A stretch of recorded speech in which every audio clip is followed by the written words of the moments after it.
Hi hello welcome to my channel. ಇವತ್ತು ಸಿಂಪಲಾಗಿ ಟೇಸ್ಟಿಯಾಗಿ ಮ್ಯಾಗಿನ ಮಾಡೋದನ್ನು ಹೇಳ್ತಾ ಇದ್ದೀನಿ. ಸೊ ಇದಕ್ಕೆ ಯಾವುದೇ ಇಂಗ್ರೀಡಿಯೆಂಟ್ಸ್ ಇಲ್ಲ, ಜಸ್ಟ್ ಈರುಳ್ಳಿ ಟೊಮ್ಯಾಟೊನ ಯೂಸ್ ಮಾಡಿ ನಾವೊಂದು ಯಮ್ಮಿ ಮ್ಯಾಗಿನ ಮಾಡ್ತಾಯಿದ್ದೀನಿ.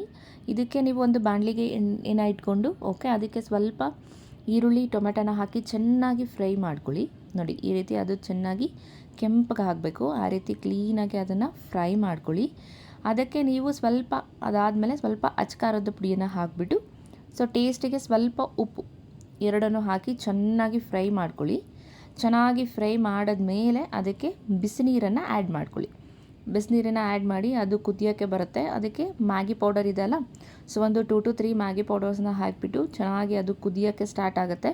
ಕುದಿಯೋಕ್ಕೆ ಸ್ಟಾರ್ಟ್ ಆದಮೇಲೆ ಅದಕ್ಕೆ ಮ್ಯಾಗಿನ ಹಾಕಿ ಒಂದು 10 to 15 ಮಿನಿಟ್ಸ್ ಮ್ಯಾಗಿನ ಚೆನ್ನಾಗಿ ಬೇಯಿಸ್ಕೊಳ್ಳಿ. ನೋಡಿ ಈ ರೀತಿ ಚೆನ್ನಾಗಿ ಕುದಿಯೋಕ್ಕೆ ಸ್ಟಾರ್ಟ್ ಆಗಿದೆ. ರೆಡಿ ಟು ನೋಡಿ, ಈಗ ಚೆನ್ನಾಗಿ ಕುದಿದ ಮೇಲೆ so Maggi ready to eat. ಅದಕ್ಕೆ ಸ್ವಲ್ಪ ಕೊತ್ತಂಬರಿ ಸೊಪ್ಪನ್ನ ಹಾಕ್ಕೊಂಡು ನೀವು ಅದನ್ನು ಒಂದು ಪ್ಲೇಟ್ಗೆ ಸರ್ವ್ ಮಾಡ್ಕೊಳ್ಳಿ. ಯಾರಿಗೆಲ್ಲ ಮ್ಯಾಗಿ ಇಷ್ಟ ಸೊ ನನಗೆ ಕಮೆಂಟ್ ಮಾಡಿ, ಶೇರ್ ಮಾಡಿ, ಸಬ್ಸ್ಕ್ರೈಬ್ ಮಾಡಿ. Thank you so much.